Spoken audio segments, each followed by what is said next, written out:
Hello friends, welcome back to the channel. आप सभी का एक बार फिर से आईएनडी हिंदी टेक चैनल में स्वागत करता हूं। यदि आप स्टेट बैंक ऑफ इंडिया में अकाउंट खुलवा रखे हैं या फिर आप खुलवाने को सोच रहे हैं तो बहुत बड़ा गुड न्यूज है।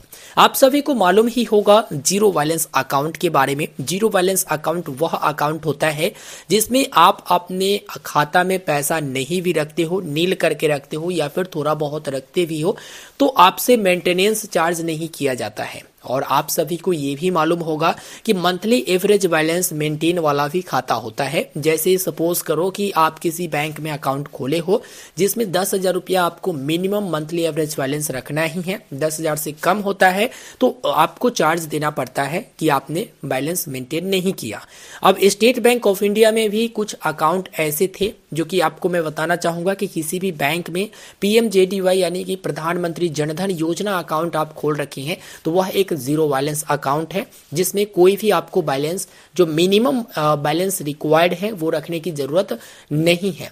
लेकिन अब SBI ने क्या किया कि आप चाहे शहरी क्षेत्र से हो या फिर सेमी अर्बन से यानी अर्ध शहरी क्षेत्र से या फिर आप ग्रामीण क्षेत्र से हो, इससे पहले अगर मानकर चलो कि 500 या फिर 1000 या फिर 2000 जितना भी बैलेंस आपको मेंटेन करके चलना था उसे आप भूल जाइए, क्योंकि अब आपसे कोई भी मिनिमम एवरेज बैलेंस मेंटेनेंस के नाम पर कोई चार्ज नहीं किया जाएगा। जी हाँ, आप ग्राहक अधिकारी से भी कंफर्म हो सकते हैं।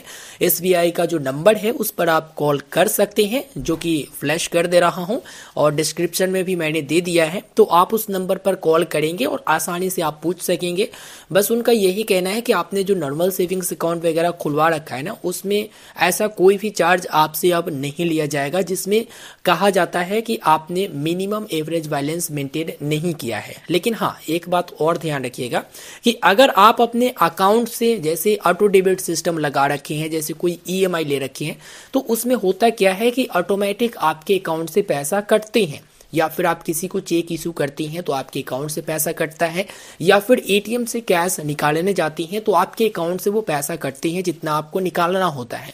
तो अगर आपके खाता में पैसा नहीं है और इनसफिशिएंट फंड करके जो ट्रांजैक्शन है वो डिक्लाइन हो जाता है तो उस स्थिति में दोस्तों आपसे चार्ज किया जाएगा, जो कि अलग अलग प्रकार की चार्जेस रखी जाती है। जैसे EMI वालों के लिए अलग रहता है, उसके बाद आप लोग चेक इशू करते हैं और बैंक में या फिर अकाउंट में आपका पैसा नहीं रहता है तो उसका चार्जेस अलग होता है। साथ ही साथ अकाउंट में पैसा नहीं होता है और ATM में जाकर आप कैश निकालते हैं और इनसफिशिएंट फंड करके ट्रांजैक्शन डिक्लाइन हो जाता है तो उसका चार्जेस अलग होता है। ठीक है, EMI वाला 250 के आसपास आपको देना पड़ेगा।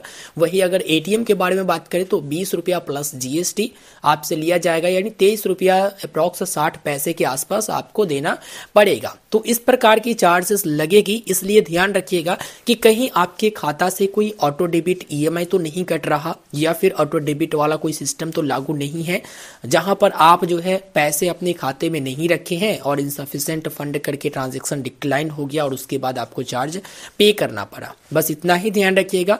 जो मंथली मिनिमम एवरेज बैलेंस है ना, उसे आप मेंटेन नहीं करेंगे तो मेंटेनेंस के नाम पर चार्ज नहीं किया जाएगा। बाकी जो चार्जेस एप्लीकेबल है जैसे इनसफिशिएंट फंड ट्रांजैक्शन डिक्लाइन वाला वो आपको लगते रहेंगे। इसलिए आप अपने खाता पर उतना पैसा जरूर रखिएगा जितना आपको ट्रांजैक्शन करना हो या फिर आपका EMI वगैरह कट रहा हो। फिलहाल इस वीडियो में जानकारी मैंने दे दिया है।